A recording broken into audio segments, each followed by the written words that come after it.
हाँ, मैं निवेदन कर रही थी कि उसी समय से उन्होंने उस छाप को देखकर अपना नाम स्वीकार कर लिया, सूरदास मदन मोहन, और उनके प्रत्येक रचना में हमें यही छाप मिलती है। तो उस रात को श्री मदन मोहन जी ने आकर इनके सूर्यध्वज जी के पद को पूरा किया और अपनी छाप उनके नाम के साथ लगाई, सूरदास मदन मोहन। तो भक्तजन वर्णन करते हैं कि जैसे अश्विनी कुमार दो भाई होने पर भी एक ही नाम से जाने जाते हैं, वैसे ही यह श्री ठाकुर जी और उनके भक्त की जोड़ी है जो दो होने पर भी एक ही नाम से जाने गए, सूरदास मदन मोहन। भगवान शंकर भवानी माता से कहते हैं कि एक बार श्री विष्णु जी ने मुझे बोला था, भक्त संगे भ्रमत्येव छायेव सततम हरि। श्री हरि अपने भक्तों के साथ छाया की तरह उनका अनुगमन करते हैं। ऐसा नहीं है कि वह केवल एक विशिष्ट समय में भक्तों का साथ देते हैं, और ऐसा इसलिए होता है क्योंकि जो भक्तगण हैं वह भी निरंतर श्री हरि का स्मरण रखते हैं। ऐसा नहीं है कि विपत्ति में ही सिर्फ श्री हरि को स्मरण करते हैं। भक्त का चिंतन सदा सर्वदा बना रहता है, तो उसी प्रकार से भगवान का भी भक्त के प्रति चिंतन सदा सर्वदा बना रहता है। भगवान श्री कृष्ण भगवत गीता में अर्जुन से कहते हैं, ये यथा माम प्रपद्यन्ते तांस तथैव भजाम्यहम्। जो जिस प्रकार से मेरी उपासना करता है, जिस प्रकार से मेरे समीप आता है, उसी विधि से, उसी प्रकार से मैं भी उसके समीप जाता हूँ। तो जो भक्तगण निरंतर श्री हरि का चिंतन करते हैं, श्री हरि के मन में भी उस भक्त का चिंतन निरंतर बना रहता है, चाहे वह बड़ी सी बड़ी विपत्ति क्यों ना हो या पद रचना जैसा छोटा कार्य ही क्यों ना हो। भगवान हमेशा अपने भक्तों के साथ बने रहते हैं। जिस प्रकार से हम उनकी उपासना करते हैं वह उसी प्रकार से हमें फल देते हैं। ब्रह्म संहिता में कहा गया है, यम क्रोध काम सहज प्रणयादि भीति वात्सल्य मोह गुरु गौरव भाव्य सेवै। जिनकी सेवा एक भाव से नहीं अनेक भावों से अनेक जीवात्माएं करती आई हैं। कौन कौन से भावों से? यम क्रोध काम प्रणय सहजादि भीति। क्रोध के भाव से, काम के भाव से, प्रणय के भाव से, वात्सल्य के भाव से, मोह के भाव से, गुरु के भाव से। यम क्रोध काम प्रणय सहजादि भीति वात्सल्य मोह गुरु गौरव भाव्य सेवै। तो इन कार्यों को किसने किया है? नारद जी युधिष्ठिर जी से श्रीमद् भागवत के 7वें स्कंद में वर्णन करते हैं, गोप्या कामात् भयात् कंस द्वेषात् चैद्यादयो नृपः। जिनकी आराधना गोपियों ने काम के माध्यम से की, कंस ने भय के माध्यम से की, और चैद्यादि नृपः शिशुपाल आदि राजाओं ने द्वेष के माध्यम से जिनकी आराधना की, संबंधात् वृष्णया स्नेहात् वयम भक्ति विभो। जिन संबंध के द्वारा वृष्णि वंशियों ने उनकी आराधना की, स्नेह से आप पांडवों ने उनकी आराधना की, और हम संत जनों ने भक्ति भाव से उनकी आराधना की है। तो ऐसे हैं श्री ठाकुर जी, ऐसे हैं कि उनके सम्मुख जो भी भाव हम प्रस्तुत करते हैं वह लौट के हमें पुण्य फल ही देता है। तुलसीदास जी बहुत सुंदर वर्णन करते हैं, तुलसी अपने राम को रीज बजो के खीज, उल्टो सूदो उगियो जैसे बोए बीज। रीज बजो के खीज, तुलसीदास जी कहते हैं हम अपने श्री रामचंद्र जी को चाहे रीज के भजे चाहे खीज के बजे, वह हमारा ही कल्याण करेगा, क्योंकि उल्टो सूदो उगी हैं जैसे बोए बीज। चाहे किसी बीज को हम सीधा बो के उगाएं या उल्टा बो के उगाएं, वह पौधा ही बनेगा। तो हमारे ठाकुर जी एक ऐसे विषय हैं कि उनके सम्मुख जिस भाव से हम जाते हैं, यद्यपि वह लौट के हमारे ऊपर ही हाथ आता है। जैसे भय से कंस ने आराधना की तो अंततः कंस को श्रीहरि के हाथों से ही मुक्ति मिली, परंतु वह कल्याणकारी ही होती है। जो भी हमें फल मिलता है श्रीहरि के आराधन से, जिस भी भाव से किया जाए, वह कल्याणकारी ही होता है। तो संत जन सतत श्री हरि का स्मरण करते हैं, तो उसी प्रकार से श्री हरि भी संत जनों के साथ सर्वदा बने रहते हैं। छाये व सततम हरि, छाया की तरह उनकी रक्षा करते हैं, उनके संग में रहते हैं। सूरदास मदन मोहन जी को अकबर ने एक तहसील का तहसीलदार बनाया। तो एक बार वह अपने तहसील में घूम रहे थे और उनको बाजार में बहुत ही सुंदर और स्वादिष्ट गुड़ दिखा। उनके मन में यह भाव आया कि इस गुड़ से तो मदन मोहन जी को मालपुए बनने चाहिए, इतना सुंदर और स्वादिष्ट गुड़ दिख रहा है। तो उसी समय उन्होंने बाजार से वह सारा गुड़ खरीदने गए। तो दुकान वाले ने कहा कि इतना सारा गुड़ मैं आपको अकेले कैसे दे सकता हूँ, आप लेंगे या नहीं लेंगे? तो बोले नहीं भैया, मुझे अभी छकड़े पे चढ़ाना है और मैं ज़्यादा दाम करके तुम्हें दूंगा। वहाँ आसपास के खड़े लोग बोलने लगे कि अरे साहब जी, आप इतना सारा गुड़ क्या करेंगे? तो वो बोले कि हम इसको वृंदावन भिजवा रहे हैं अपने मदन मोहन जी के लिए मालपुए बनवाने के लिए। सबने कहा कि ये गुड़ क्यों भेज रहे हैं आप, वहीं से गुड़ खरीद के करवा दीजिए। दिल्ली के पास का यह तहसील, जाना है मथुरा वृंदावन। लेकिन उन्होंने कहा नहीं, यह गुड़ बहुत स्वादिष्ट लग रहा है और इस गुड़ का उपभोग तो हमारे मदन मोहन जी ही करेंगे। ऐसा कह के उन्होंने छकड़े पे लाद के सामान भिजवा तो दिया किसी भक्त के हाथ। वृंदावन पहुँचते पहुँचते उस गुड़ की कीमत 20 गुना ज़्यादा हो गई। जितनी उस गुड़ की कीमत थी उससे 20 गुना ज़्यादा हो गई, क्योंकि पहले से ही उन्होंने अधिक दाम में लिया था और फिर छकड़े पे लाद के मथुरा भिजवाना बहुत बड़ा काम हो गया। जो व्यक्ति छकड़े पे गुड़ लाया था उसको पहुँचते पहुँचते संध्या काल हो गई।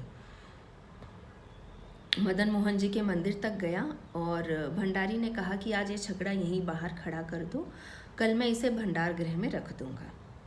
इधर हमारे ठाकुर जी ने विचार किया कि यदि ये गुड़ भंडार गृह में चला गया तो भंडारी जी क्या करेंगे कि पुराना माल तो पहले निकालेंगे और नया माल पीछे निकालेंगे। ऐसा विचार करके मदन मोहन जी ने गोसाई जी को स्वप्न आदेश दिया, स्वप्न में आकर आदेश दिया कि मुझे तो अभी के अभी मालपुए खाने हैं। गोसाई जी ने कहा, लाल जी आप अभी मालपुए खाएंगे बीच रात में, हम कल बना देंगे आपके लिए। मदन मोहन जी ने कहा नहीं, मुझे तो अभी के अभी मालपुए खाने हैं। गोसाई जी मंदिर में आए तो बाहर ही गुड़ रखा हुआ था, उसी गुड़ का मालपुआ बना और तत्काल ही श्री मदन मोहन जी ने भोग लगाया। जैसा कि मैं कहती आ रही हूँ, निवेदन करती आ रही हूँ कि जिस भाव से हम श्री ठाकुर जी के समीप जाते हैं, ठीक उसी भाव से वह हमारे को रेसिप्रोकेट करते हैं। जिस हृदय के अवस्था में सूरदास मदन मोहन जी ने तत्काल वह गुड़ भिजवाया, अपने तहसील से सीधे मथुरा वृंदावन वह गुड़ भिजवाया, उसी शीघ्रता से मदन मोहन जी ने भी उस गुड़ के मालपुए बनवाए और पान किए गोसाई जी से कह के। तो ये यथा माम प्रपद्यन्ते तांस तथैव भजाम्यहम्। भगवत गीता में ठाकुर जी ये भी कहते हैं, यो माम पश्यति सर्वत्र सर्वं च मयि पश्यति तस्याहं न प्रणश्यामि सच मे न प्रणश्यति। जो सदा सर्वदा मेरा चिंतन करता है, मैं भी सदा सर्वदा उसका चिंतन करता हूँ। तो इस प्रकार से ठाकुर जी भक्तों का साथ देते हैं, उनके प्रेम को पुष्ट करते हैं। प्रेम को निभाना कोई राम जी से सीखे। प्रीति की रीति आप नीके जनियत है राम, बड़े की बड़ाई छोटे की छोटाई दूर करे, ऐसी बिरदामली बलि वेद गनियत है। ऐसी उनके प्रेम की महिमा है कि वेद तक उनके प्रेम की विरदावली गाते हैं। तो प्रेम निभाना कोई हमारे ठाकुर जी से सीखे।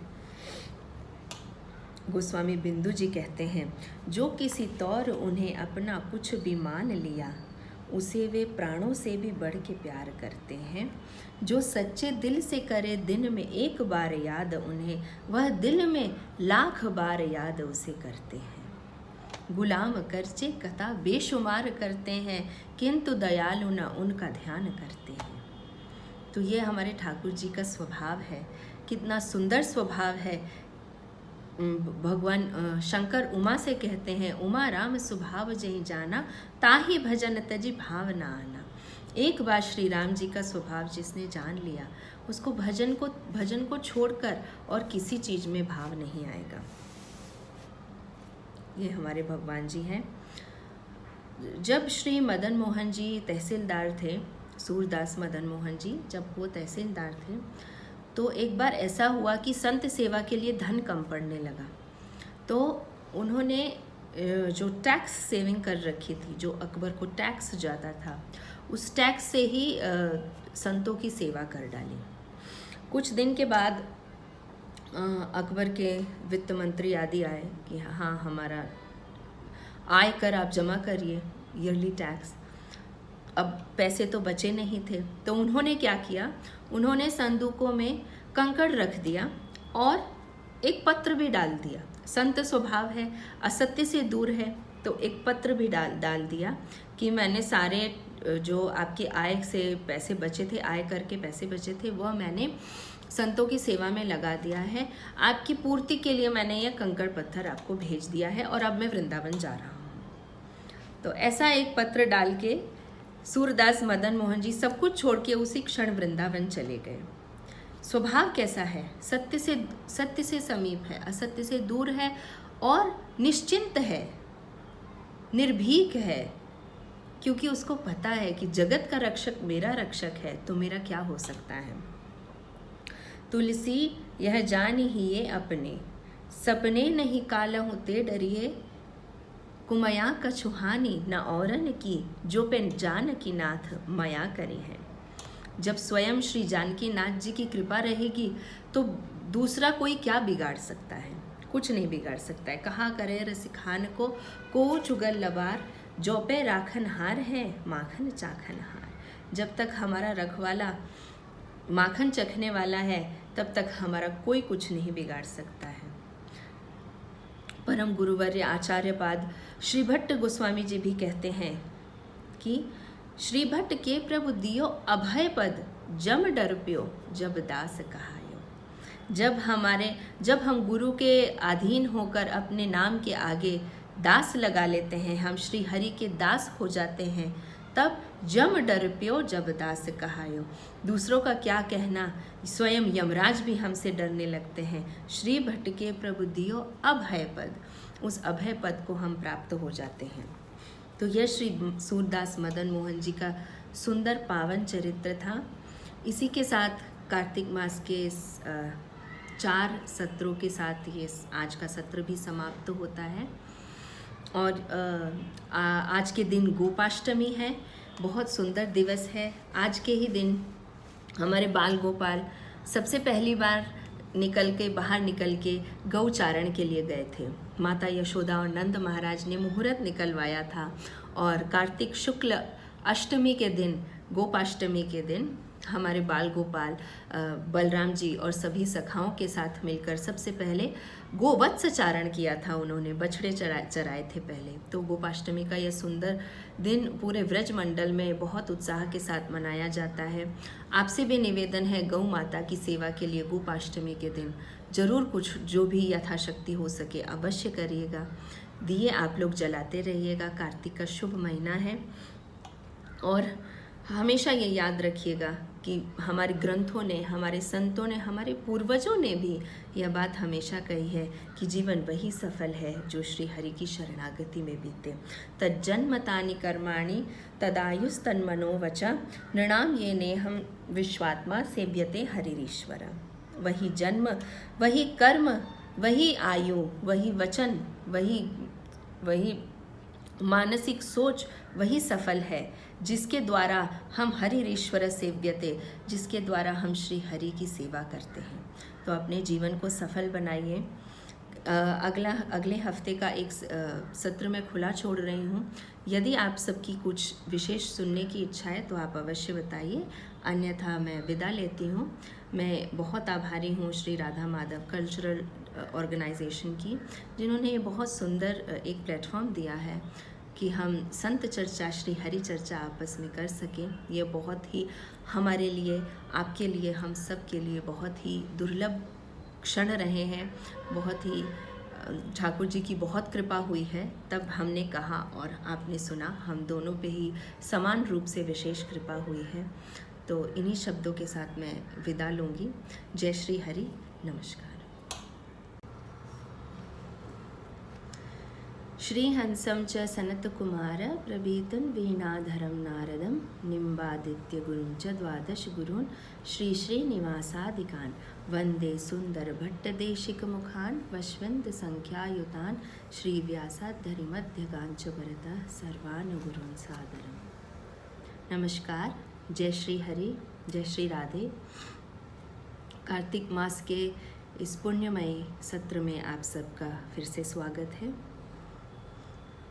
मुख देखत पातक हरे, परसत करम बिलाहि, वचन सुनत मनमोह गत, पूरब भाग्य मिलाहि। संत जनों का वर्णन करते हुए तुलसीदास जी कहते हैं, मुख देखत पातक हरे, परसत करम नसाहि। जिनके मुख देखने से, दर्शन होने से सभी पाप कर्मों का नाश होता है, और जिनके स्पर्श करने से, हम उनके चरण स्पर्श करेंगे, वो हमारे शीश पे अपना कर कमल रखेंगे, परसत करम बिलाए। जिनके स्पर्श मात्र से कर्म का नाश हो जाता है। वचन सुनत मन मोह गत, जिसके वचनों को सुनने से मोह का नाश होता है, पूरब भाग्य मिलाहि। और जिनका संग करने से जो खोया हुआ भाग्य है वह भी अपने पास वापस आ जाता है। ऐसे संत जन होते हैं। इसीलिए तुलसीदास जी रामायण में भी ये बात कहते हैं कि मुद मंगलमय संत समाजो, जो जग जंगम तीर्थ राजो। जो संत का समाज है, संतों का समाज है, वह तीर्थराज प्रयागराज की भांति है, जहाँ सब पापों का नाश होता है, मन को शांति मिलती है।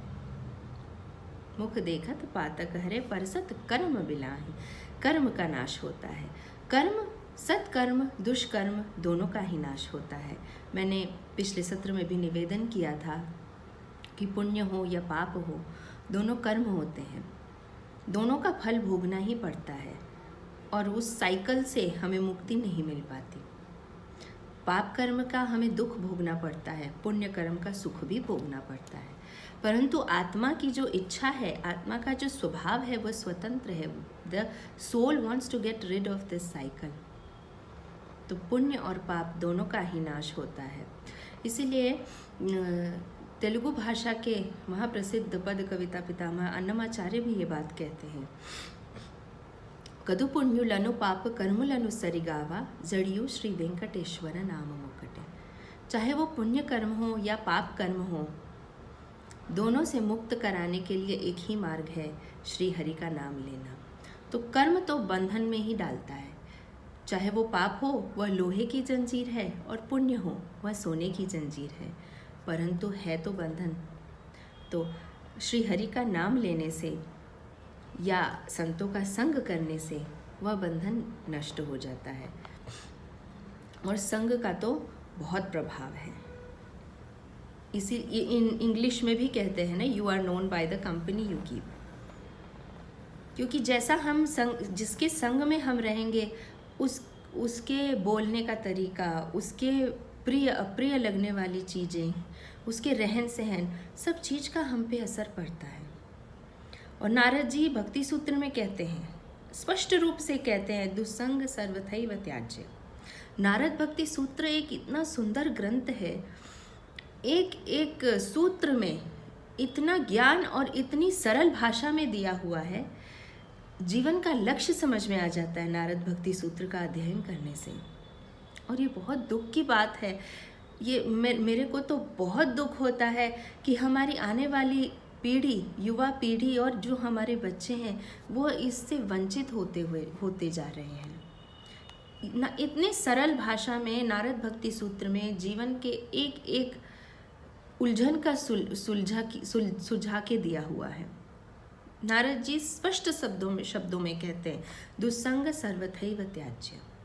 और रूप गोस्वामी भी एक बात कहते हैं कि जो भी कर्म हो, जो भी संग हो, जो भी क्रिया हो, यदि वह श्री कृष्ण के करीब जाने में, श्री हरि के समीप जाने में हमारी सहायता कर रही हो, तब वह ग्रहण करने योग्य है। और यदि जो भी क्रिया हो, जो भी संग हो, जो भी कर्म हो, यदि हमें श्री हरि से दूर ले जा रही है, चाहे श्री हरि के समीप से दूर ले जा रही है, तो वह त्याज्य है। हमारे पूर्वाचार्यों ने और ग्रंथों ने स्पष्ट शब्दों में इस जीवन को कैसे जीना है, क्योंकि जीवन आत्मा का एक ही लक्ष्य होता है, परमात्मा तक पहुंचना। इस संसार में हम जो भी करते हैं उसको उसी लक्ष्य की तरफ यदि हम मोड़ दें तो हम स्वतः स्वयं में सुखी हो जाएंगे। इसलिए नारद जी भी कहते हैं दुस्संग सर्वथैव त्याज्य। और ये संग केवल मनुष्यों के संग से नहीं होता है। हम अपनी इंद्रियों के माध्यम से अपने हृदय में, अपने मन में जो भी ग्रहण करते हैं वह हम पर एक परत चढ़ा देता है। तो जो संग हम करें इंद्रियों के माध्यम से, वो भी हमें विवेचन करना चाहिए। हम मनुष्य हैं, हमारे पास बुद्धि है, क्या हमारे लिए सही है, क्या गलत है, और हमें क्या करना चाहिए, क्या नहीं करना चाहिए, हमारे आत्मा को जो शांति देगा या नहीं देगा, उसका विवेचन हम बहुत अच्छी तरह से कर सकते हैं। किंतु क्षणिक सुख के लिए, क्षणिक सुखों के लिए हम उस विवेचन पे पर्दा डाल देते हैं। तो इंद्रियों के माध्यम से जो हमारे मन में जाता है वह भी शुद्ध होना चाहिए, सत्स्वरूप होना चाहिए। चाहे हम जो देख रहे हैं, जो सुन रहे हैं, जो बोल रहे हैं, सबका नियंत्रण होना चाहिए। आप एक बार विचार करिए, जिनके पास बोलने की शक्ति नहीं होती है, वह मंदिर में जाते हैं तो तरसते होंगे कि हम भी एक बार भगवान का जयकारा लगा दें। तो जो भी हमारे पास सामर्थ्य है इस जीवन में, भगवत प्रसाद है। भगवत प्रसाद है तो भगवत भक्ति के लिए ही उसका उपयोग होना चाहिए।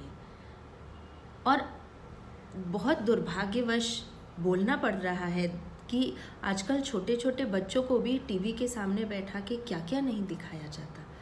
वो कोरे कागज, जिनका मन इतना कोमल है, इतना शुद्ध स्वभाव का है, उनमें हम क्या चढ़ा रहे हैं? वह बड़े होके तो मतलब उसी अशांति के साथ ही वह बड़े हो जाएंगे। तो दुस्संग त्यागने का अर्थ सिर्फ मनुष्यों के संग से नहीं है। हम क्या पढ़ते हैं, हम क्या देखते हैं, हम क्या सुनते हैं, ये सब का विवेचन हमें करना चाहिए। हमारे अंदर वह शक्ति है, उसका उपयोग करना चाहिए। संत कहते हैं, काजल की कोठरी में कैसे हूँ सयानो जाए, काजल की एक रेख लागी है पे लागी है। ऐसा नहीं है कि हम कुछ भी देख सकते हैं, कहीं भी जा सकते हैं, किसी के साथ भी बैठ सकते हैं और उसका प्रभाव हम पे नहीं पड़ेगा। इतनी तपस्या हम में नहीं है। संत कहते हैं कि अगर कोई भी काजल की कोठरी के अंदर जाएगा और यह अपेक्षा करे कि बिना काजल लगे शरीर पे, बिना काजल की दाग लगे वह वापस आ जाए, तो यह असंभव है। काजल की कोठरी में कैसो हूँ सयानो जाए, कितना ही कोई भी कितना चतुर क्यों ना हो, अगर काजल की कोठरी में कोई जाएगा तो काजल का दाग लेके ही वापस आएगा। इसीलिए दुस्संग सर्वथैव त्याज्य, और संतन के संग लाग रे तेरी बिगड़ी बनेगी। तो आज के सत्र में हम आपस में चर्चा करेंगे एक बहुत महान संत का, श्री सूरदास मदन मोहन जी। यह जो सूरदास जी के पद हम सुनते हैं और जानते हैं, जिन सूरदास जी, उनसे भिन्न है ये। इनके जन्म से इनके माता पिता का प्रदत्त नाम सूरध्वज था। सूरध्वज था और परिवार में भी हरि भक्ति थी, और इनके में तो विशेष हरि भक्ति थी। बहुत सुंदर रचनाएं करते थे ये, श्री ठाकुर जी के लिए सुंदर सुंदर रचनाएं करते थे। और विशेष रूप से श्रृंगार रस के तो बहुत ही प्रतिष्ठित कवि रहे हैं सूरदास मदन मोहन जी। तो इनका प्रथम नाम सूरध्वज था, और एक बार ऐसी लीला हुई कि यह भगवान जी का पद रचना कर रहे थे और उसी बीच में उनको नींद आ गई, तो वह सो गए। रात्रि का समय था, सो गए। सुबह उठे तो उन्होंने देखा जो पद रचना वो कर रहे थे वो अधूरी वो छोड़ के सोए थे, वह पूरी हो गई है और उसमें एक छाप लगी है, सूरदास मदन मोहन। मदन मोहन जी सूरदास मदन मोहन जी के इष्ट देव थे। श्री राधा मदन मोहन जो वृंदावन में यमुना किनारे स्थित हैं, वह इनके इष्ट देव थे। तो ये जब उठ के देखते हैं कि यह मेरा पद रचना पूरा हो गया है और इसमें एक छाप भी दिया हुआ है, सूरदास मदन मोहन, तो उसी समय से उन्होंने स्वीकार कर लिया इसको भगवत प्रसाद के रूप में